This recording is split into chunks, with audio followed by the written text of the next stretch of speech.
We're going to look at one of my favorite Psalms today, Psalm 91, the first two verses. He who dwells in the secret place of the Most High shall abide under the shadow of the Almighty. I will say of the Lord, He is my refuge and my fortress, my God, in Him I will trust.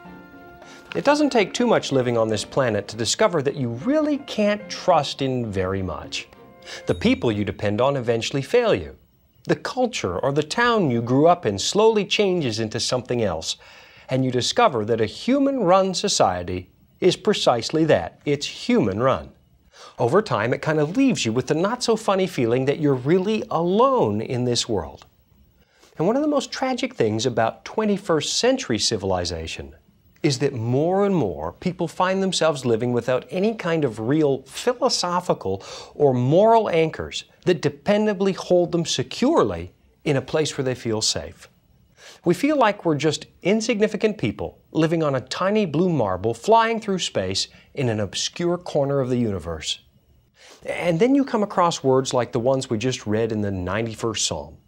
Here's a guy who's found a place of safety, living under, as the Bible puts it, the shadow of the Almighty. In the blistering heat of a cruel world, he's found a place with a little bit of shade. And while he's free to explore the world, he's never very far from the one who made it. He is my refuge and my fortress, the psalmist says, which means that he's found a place where he feels entirely safe. Just the other day, I took my family hiking in the mountains outside of Los Angeles, and we found this amazing cave in the side of the hill. As we climbed up into the cave, we discovered another entrance on the other side that opened onto a small natural terrace made out of rock. It had a magnificent view that allowed us to see all the way from downtown Los Angeles to the Mount Wilson Observatory and almost clear up to the city of Ventura. It was absolutely breathtaking.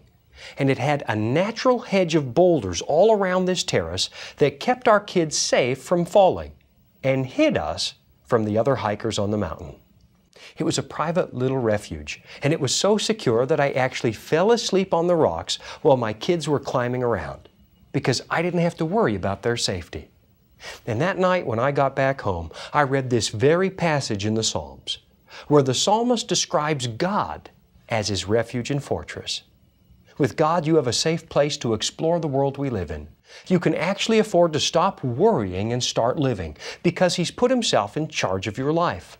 Whatever happens, you can utterly trust Him, and you can even fall asleep once in a while in the absolute knowledge that everything's going to be okay. So let me ask you kind of a personal question. Do you feel like you're living life from a safe vantage point?